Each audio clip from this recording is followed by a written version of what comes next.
तो स्टूडेंट्स, कैसे हो आप सभी। स्वागत है आपका हमारे लर्न स्टडी चैनल पर। आज हम आपके लिए लेकर आए हैं क्लास 11 पोल साइंस का चैप्टर नंबर 6। इसका नाम है न्यायपालिका। ये आपके सिलेबस का मिड टर्म का बिल्कुल लास्ट चैप्टर है। अगर उससे पहले के चैप्टर की आपने वीडियो नहीं देखी है तो डिस्क्रिप्शन बॉक्स में उसका लिंक दिया गया है। आप वहां से उन चैप्टर को याद कर सकते हैं और समझ सकते हैं। तो आइए शुरुआत करते हैं बिना देरी किए न्यायपालिका चैप्टर नंबर 6 की। इस चैप्टर को आज हम इस वीडियो में पूरा खत्म करेंगे और एकदम आसान भाषा में समझेंगे। तो सबसे पहले आता है न्यायपालिका। स्वतंत्र न्यायपालिका की आवश्यकता हमें क्यों है। क्वेश्चन है, 2 मार्क्स में पूछा जाता है आपसे कि हमें स्वतंत्र न्यायपालिका की आवश्यकता क्यों है। हमें न्यायपालिका क्यों चाहिए, स्वतंत्र न्यायपालिका ही क्यों चाहिए। तो इसका सबसे पहला पॉइंट आता है कानून शासन आधारित। कानून शासन आधारित तो न्यायपालिका है वो हमें कानून के द्वारा चलती है, हमारे कानून के शासन के द्वारा चलती है। उसी के द्वारा हमारे सभी व्यक्तियों को न्याय मिलता है। इसलिए हमें न्यायपालिका की आवश्यकता क्यों है, क्योंकि हमें कानून, हमारा जो कानून है, संविधान बना हुआ है, उसके द्वारा हमारी जो न्यायपालिका है वो चलती है। दूसरा पॉइंट, अधिकारों की रक्षा।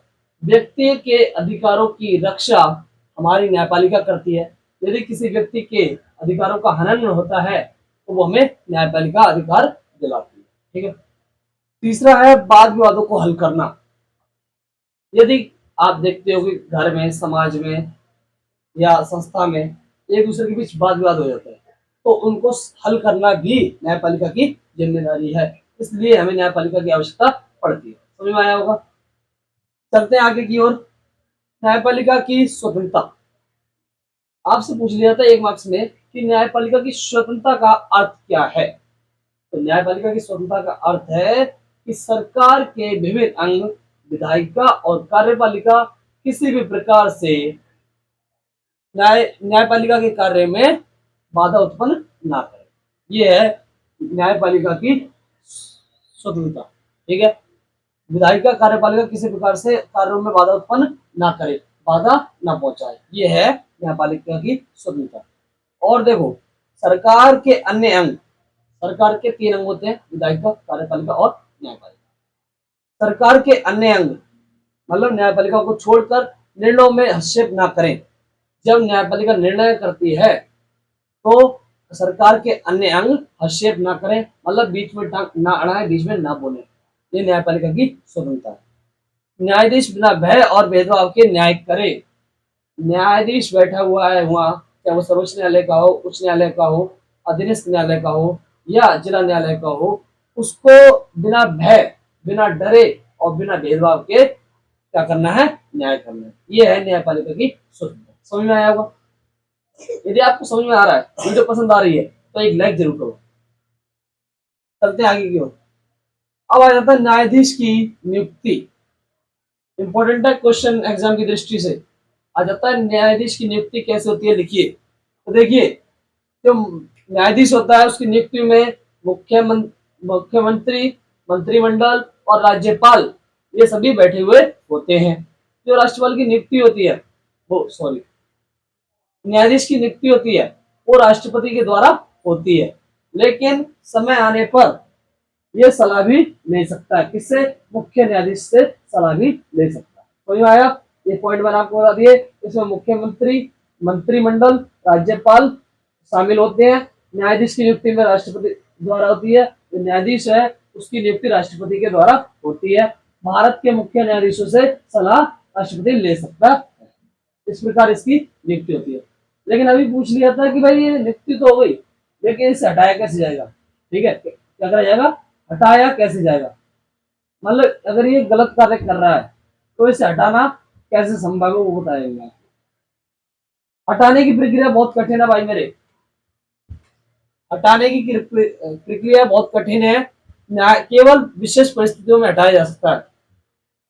न्यायाधीश को हटाना बहुत मुश्किल है, बहुत जटिल प्रक्रिया है। क्यों? क्योंकि इसे कुछ विशेष परिस्थितियों में हटाया जा सकता है। ठीक है, केवल अयोग्य या विशेष परिस्थितियों में हटाया जा सकता है। न्यायाधीश को हटाना काफी कठिन होता है। संसद के सदस्यों का 2/3 बहुमत जरूरी है। यदि आपको न्यायाधीश को हटाना है तो संसद के जो सदस्य हैं उनका 2/3 बहुमत आपको जरूरी है। ठीक है, 2/3 अगर हम समझ लें, 2/3 क्या होता है, जैसे मान लो फॉर एग्जाम्पल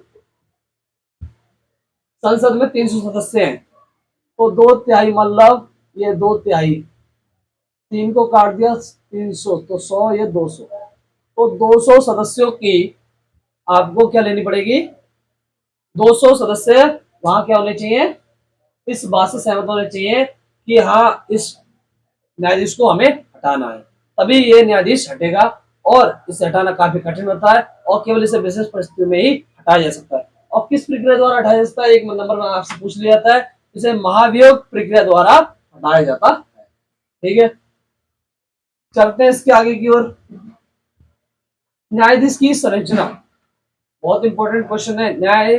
न्यायपालिका की संरचना, तो न्यायपालिका है उसे 4 भागों में विभाजित किया गया है।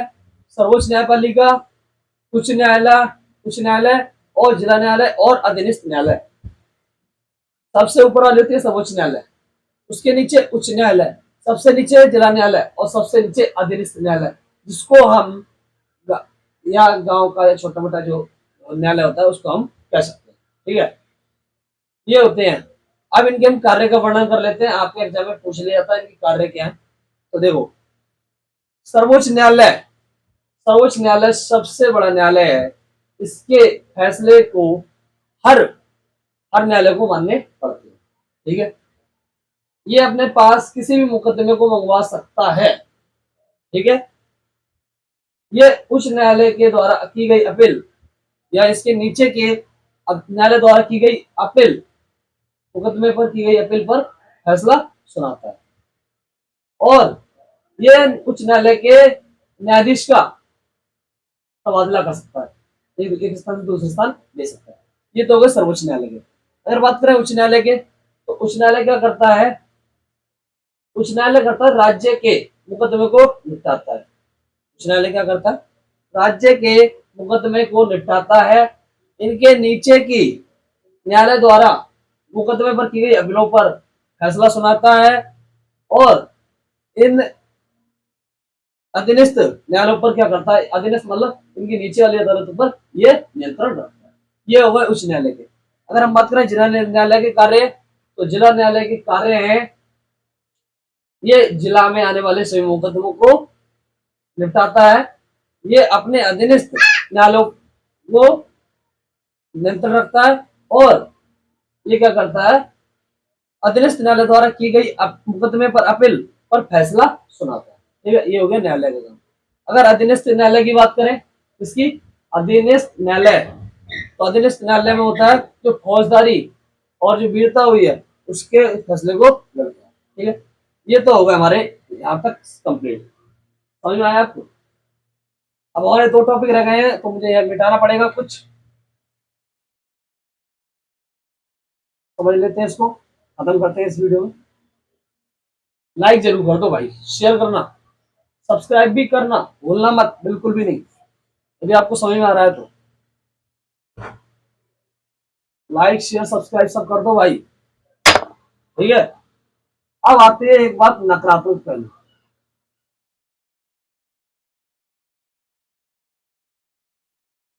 एक आता है न्यायिक सक्रियता।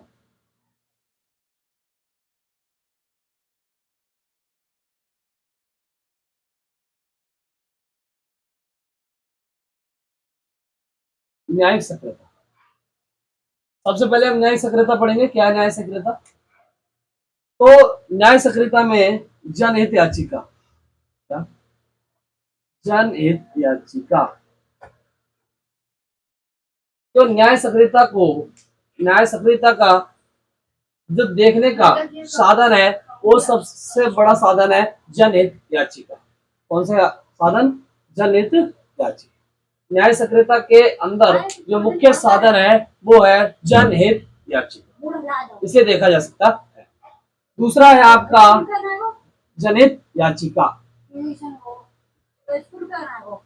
इसको हम सामाजिक व्यवहार याचिका भी कह सकते हैं। ठीक है, इसे हम सामाजिक व्यवहार याचिका भी कह सकते हैं। और यह क्या करता है, सभी सरकार के अंग, सरकार के अंग के बीच शक्तियों का बंटवारा करता है।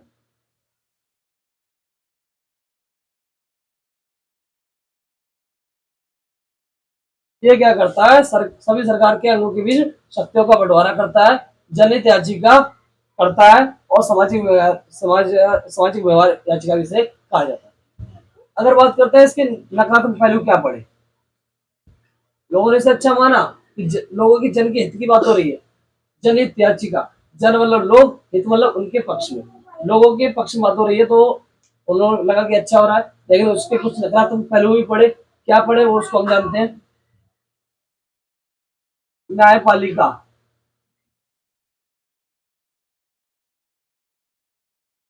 न्यायपालिका का कार्य बढ़ गया।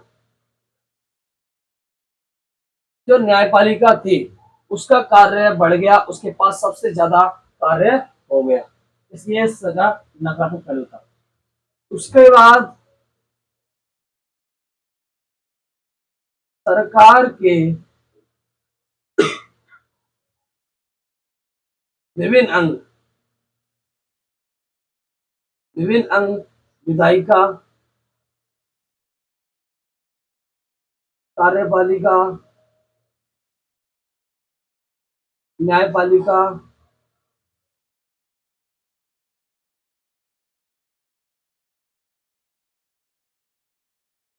तो सरकार के तीन अंग थे, विधायिका, कार्यपालिका और न्यायपालिका को पहचानना मुश्किल हो गया। ये इसका नकारात्मक पहलू आया।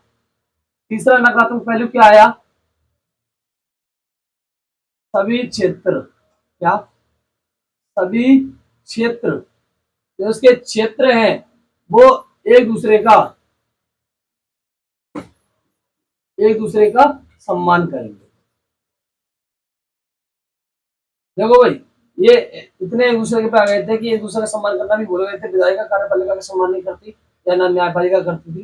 तो इन्होंने कहा जो जो क्षेत्र दिए गए हैं वो एक दूसरे का सम्मान करेंगे और उनकी शक्तियों का बंटवारा हुआ है, तो उनके शक्तियों के अनुसार उनका बंटवारा हुआ है, तो उनको सम्मान मिलना चाहिए। ठीक है, एक हमारा लास्ट टॉपिक रह गया, इसको समझ लेते हैं। सर्वोच्च न्यायालय का क्षेत्राधिकार क्या है, सर्वोच्च न्यायालय का क्षेत्राधिकार।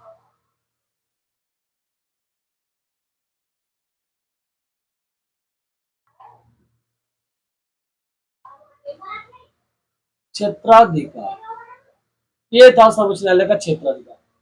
इसे 5 भागों में बांट रखा था, देख लो कौन कौन सी है। पहला है मौलिक,